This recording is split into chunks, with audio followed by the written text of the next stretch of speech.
ജെൻസി പിള്ളേരൊക്കെ ഷോപ്പിങ്ങിന് പോയ സീനമുത്തെ അങ്ങോട്ട് 2 ദിവസത്തേക്ക് സീരീസ് ഓഫ് ഗ്രാജുവേഷൻ ആണ്. നമ്മളെ 4 പിള്ളേർ ഗ്രാജുവേറ്റ് ആവുന്ന. അപ്പം അതിൽ ഏറ്റവും ഇമ്പോർട്ടൻറ്റ് നമ്മളെ ചെക്കൻ രാമൻ്റെ ആണ്. അപ്പം രാമൻ ഇപ്പോൾ സൂട്ട് എടുക്കാൻ പോകണം. പോയിട്ട് തരാം. ഇവിടെ സൂട്ടിൻ്റെ ജാഗരയാണ്. അവൻ ഏതാ വേണ്ട? കുറേ ഉണ്ടല്ലോ ഇവിടെ. ഒന്ന് തപ്പിയെടുക്ക്. ജെൻസി പിള്ളേരൊക്കെ ഷോപ്പിങ്ങിന് പോയ സീനമുത്തെ ഇത് പറഞ്ഞാലും ഡ്രസ്സിങ് സെൻസ് നമുക്ക് തന്നെ കേട്ടാ. ഞങ്ങൾക്ക് ഒന്നുമില്ല. ഈ എടാ കിടിലിനൊരു സ്റ്റാൻഡേർഡ് സൂട്ട് എടുത്തിരിക്കുന്നത്. ഞാൻ സിൽവർ ട്രെയിനേഴ്സ് ഇടട്ടെ. അതിൻ്റെ കൂടെയാണ് ആരെങ്കിലും സൂട്ടിൻ്റെ ഒക്കെ ട്രെയിനേഴ്സ് ഇടും. നീ വരല്ലേ സൂട്ട് റിവീലാവും. രാമാ 30,000 രൂപ പോയാലെന്താ സൂട്ട് കിട്ടില്ലേ? കിടില സൂട്ടാണ്. ചെക്കൻ്റെ അടുത്ത് ഞാൻ പോകുമ്പോൾ കളഞ്ഞിന്. ഇനി ജോണിൻ്റെ ഒക്കെ വരുന്നത്.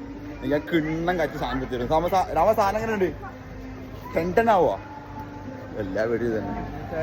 അപ്പോൾ ചാമ്പ്യ സാധനം. സൂട്ട് നമ്മൾ ഒന്ന് റിവീലാക്കൂല. സൂട്ട് ഗ്രാജുവേഷൻ ഒന്ന് റിവീലാക്കും. അപ്പോൾ ഓക്കെ ബൈ.